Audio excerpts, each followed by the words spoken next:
Like I said, this is my journey, this is my experience. I'm fumbling through it. I'm making YouTube videos, asking strangers out there for their comments and their stories to kind of be able to process mine. Yeah, who knows where this will all end up, but I'm hoping that it will be much better self-awareness. Number one goal.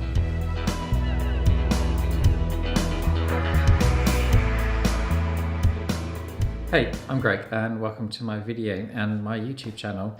As you may know, I had a professional burnout and actually, sorry, hang on, let's start this again. Hi, so yeah, rewinding there, I've decided we need to go a bit off topic here today from what I had planned.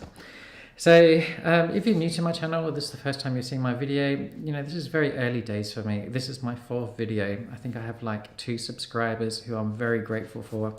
And I've had, you know, handfuls of people sort of like my videos and a few comments as well, which has been brilliant. And the reason why I'm doing this is because I really wanted to stop disassociating. I think that's the biggest thing. And it's incredibly helpful to talk about this self-awareness that I'm going through and then literally watching back the video and seeing me say it, actually physically say these things and hearing my voice say them. And it's kind of, it's a bit of a reality check, and it's helping me from doing stop doing what I used to do in the past. And that is literally, if I think about my past, it's always been like, this is someone else's story, and it is literally like reading a book. I'm like completely removed from it, and I guess that's been a coping mechanism to be able to carry on and keep going forward. But anyway, the reason why I stopped this video and brought it back is because I introduced this video, as I have in my previous videos, saying my name's Greg and I've had this professional burnout. And actually, that doesn't really ring that true for me anymore. I've had a burnout. And since my burnout, I've had my life kind of deconstructed in front of me so that I have all these pieces hanging all around me. And I guess now that, you know, a year later, my therapy is starting to make sense and I'm starting to really take a hold of what's being said and an understanding of things that... you know, I'm able to express things. I'm using the word, you know, professional burnout as like I'm blaming my career for what's happened to me. And, you know, since this has happened, you know, I've had a diagnosis of anxiety and depression and post-traumatic stress, along with other little things along the way, and I don't need to put my burnout into this correct category as a professional burnout. I think I've realized that actually this has been something that's a long time in coming, and it involves all aspects of my life, not just my career. My career, of course, has been a bit of a catalyst, I guess, for it, and that's because I've focused everything onto my career, and particularly these last few years, and anything outside of my career has always been secondary, and including myself. In fact, everything else has gone before me, and this is why I want to maybe talk about blame today. When I started recording this video, I thought, gosh, blame, you're putting blame onto your career, and it made me suddenly click to something that we've had in conversations in my therapy, and that's about this this habit or this behavior of mine, whereby my whole entire life I've always blamed myself for situations, ridiculous things. I've always, I think, to feel accepted or to be a part of things, I've always been over-accommodating. You know, I've been an overachiever in my career, and I've been over-accommodating to people around me, whether it's their moods or whatever else.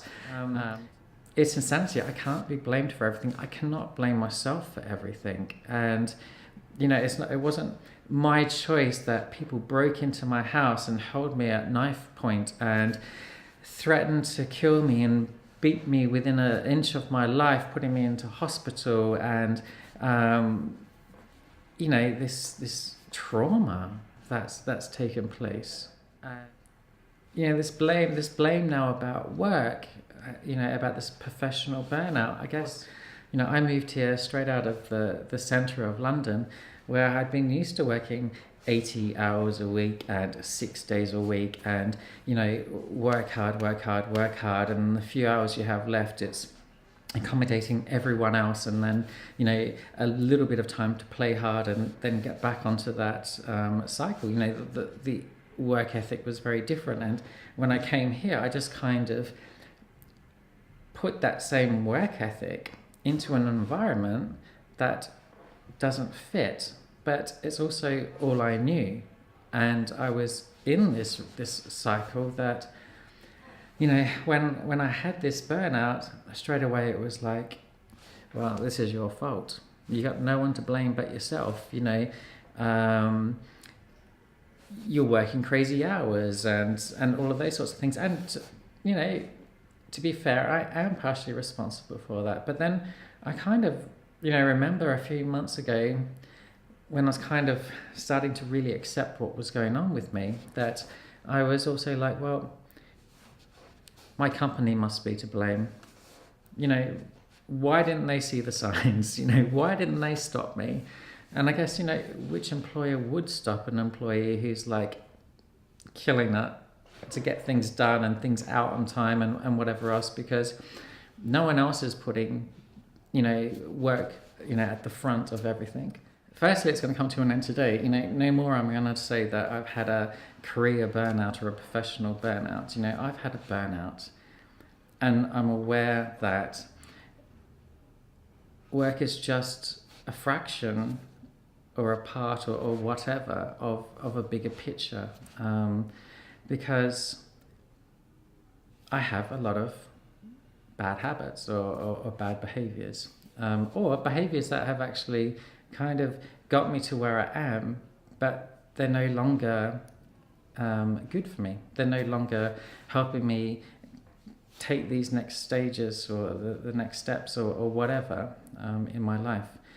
So, yeah, interesting one. I'd be very keen if whoever sees this video, if you kind of can relate to this at all, or if any of this kind of rings true for you as well, because the other reason about doing these videos is that I do want to interact with the community. Now, like I said, this is just my 4th video, and I have a few people following and watching these videos. I haven't told my family about this. I haven't told my friends about this. I've only just shown my partner the first couple of videos.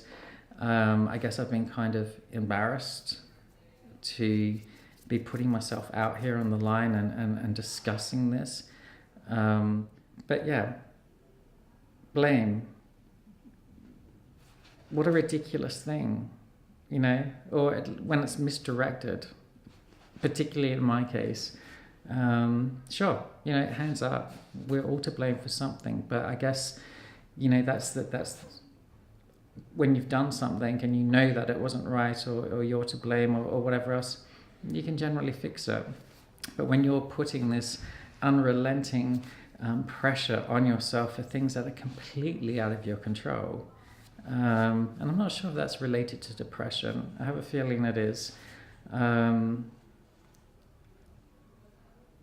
An interesting thing about depression, of course, also is that everyone experiences it very differently. So I generally don't see myself as a depressed person, could be wrong, but I certainly show the symptoms, just in my way. But hey, like I said, this is my journey, this is my experience. I'm fumbling through it. I'm making YouTube videos. Asking strangers out there for their comments and their stories to kind of be able to process mine.